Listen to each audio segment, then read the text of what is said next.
ইসলামে লটারি টানা হারাম, তাহলে আমরা 90 ভাগ লোক কোরিয়াতে লটারির মাধ্যমে আসছি, আমাদের কোরিয়াতে ইনকাম করা হারাম হয়ে গেল তাহলে?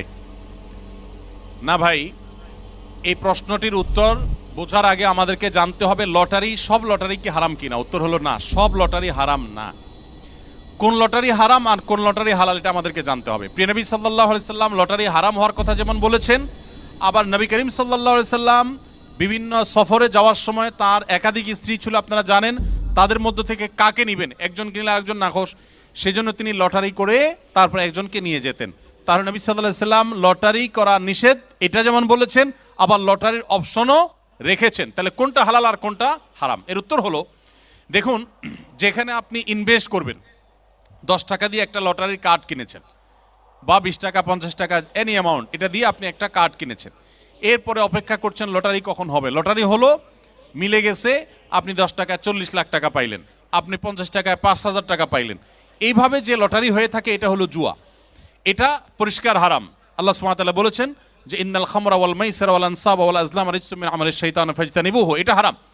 কিন্তু যদি এমন হয় যে কোনো পেমেন্টের ব্যাপার নাই, ধরুন আপনি কোনো একটা জায়গায় কাজ করা নিয়ে ডিসিশনহীনতায় ভুগছেন, যে 5 জন আছে, 5 জনের যে কোনো 3 জনকে নেবেন, 5 জন একই যোগ্যতা সম্পন্ন, তখন লটারি করে যে কোনো 3 জনকে নিলেন, তো এইটা হারাম না, এই লটারি হারাম না। আমরা অনেক সময় দেখা যায় প্রশ্ন করবার জন্য এক একজনকে এক একটা প্রশ্ন করব, কিন্তু কাকে কোনটা করব, কে বলবে আমারটা সহজ আমারটা কঠিন হয়ে গেছে, সেজন্য লটারি করে আমরা প্রশ্ন তুলি, যার যেটা ভাগে আসে তাকে সেটা আমরা করি। তো এই লটারি হারাম না। যেই লটারিতে ইনভেস্ট আছে, টাকার বিনিময়ে লটারি করে কিনে তারপরে সেখান থেকে আপনি লাভ করার সম্ভাবনা থাকে, লাভও হতে পারে, লসও হতে পারে, পুরো টাকা মারও যেতে পারে, এই লটারিটা হারাম।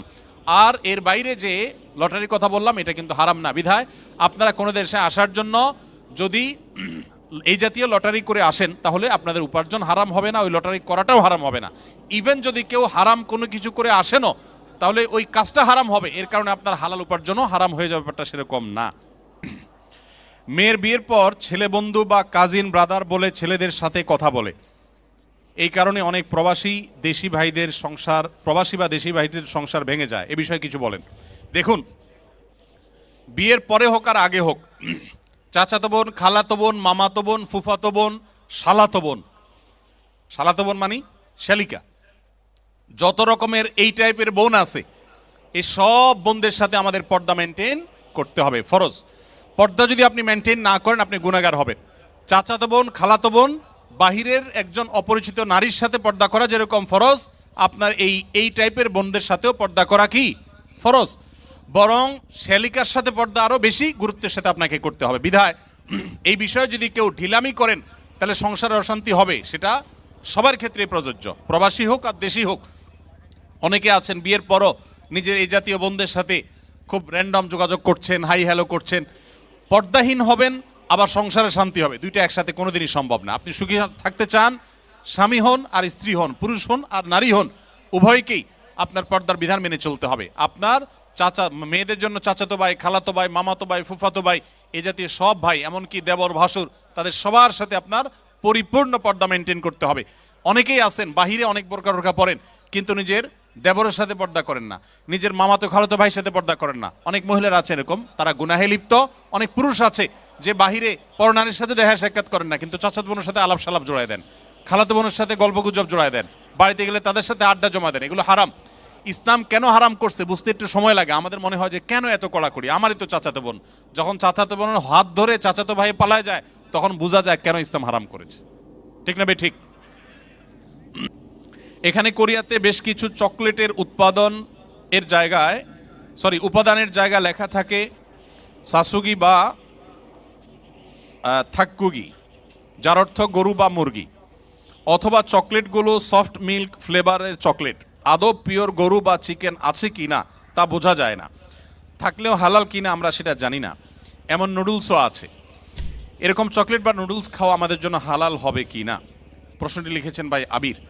আপনার প্রশ্ন উত্তর হলো যে যত চকলেট আছে ওয়ার্ল্ড ওয়াইড, বেশিরভাগ চকলেটগুলোতেই আসলে হারামের উপস্থিতি বা উপাদান থাকার সম্ভাবনা জোরালো, সবগুলোতে না। অনেক চকলেট আছে এর বিপরীতে আলহামদুলিল্লাহ যেগুলো হালাল, যেগুলোতে হারাম কোনো উপাদান নেই। এই বিষয়টা পৃথিবীর অন্য অনেক দেশে নিরূপণ করা সহজ, আপনাদের কোরিয়াতে একটু কঠিন। আপনি জাপানে গেলেও দেখবেন যে বিভিন্ন বাজারে, বিভিন্ন সুপার মার্কেটে, বিভিন্ন মার্টে, সুপার মলে, সুপার শপিং মলে আপনি দেখবেন যে চকলেট হোক, যে কোনো ফুড হোক, সেখানে স্ক্যান করে চেক করা যায় এটা হালাল কি হারাম, এখানকার উপাদান কি, সব ডিটেল জানা যায়। এবং হালাল সার্টিফিকেশন প্রতিষ্ঠানগুলো খুবই স্ট্রং সেসব দেশে, যার কারণে হালাল সার্টিফিকেশনের উপরে নির্ভর করা যায়।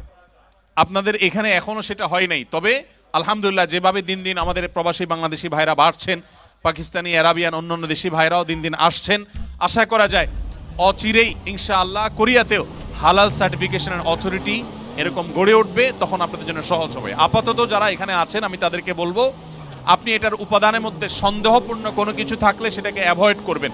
মনে রাখবেন, সন্দেহপূর্ণ বিষয়কে অ্যাভয়েড করাটা খুবই জরুরি একটা বিষয়।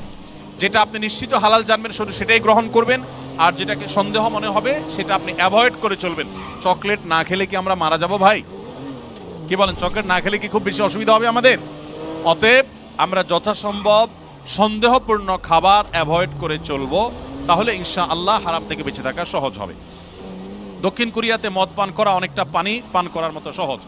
আমরা অনেকেই এখানে শুকরের মাংস থেকে ঠিকই বেঁচে থাকলেও মদ অনেক সহজেই তেমনটা গুরুত্ব না দিয়েই খেয়ে থাকি।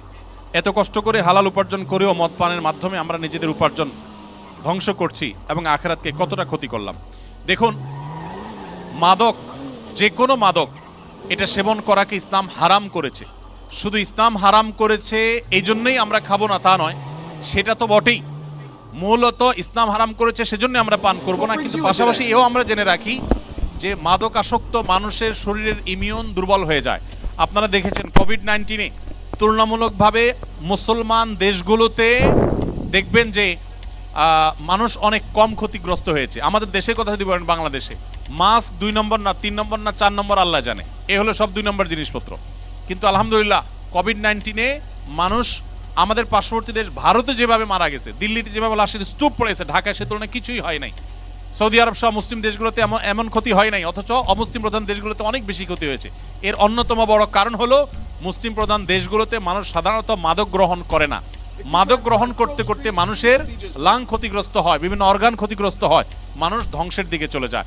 তো আমরা, আল্লাহ তাআলা মাফ করুক, যাদেরকে আল্লাহ তাআলা তৌফিক দিয়েছেন হালাল উপার্জন করার, বিদেশে আসার, তারা এখানকার মাদকের ছড়াছড়ি দেখে যদি এখান থেকে মাদক সেবন করেন, গ্রহণ করেন, তো মনে রাখবেন দুনিয়া উপার্জন করছেন ঠিকই, আপনার আখিরাত ধ্বংস করছেন। মাদক সেবন করা হারাম, কঠোর হারাম। আল্লাহ তাআলা বলেছেন, ইন্নামাল খামরু ওয়াল মাইসিরু ওয়াল আনসাবু ওয়াল আজলামু রিজসুম মিন আমালিশ শাইতানি ফাজতানিবু।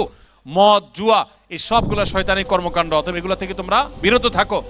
এই মাদক আসক্ত হয়ে মানুষ অনেক অন্যায় কাজ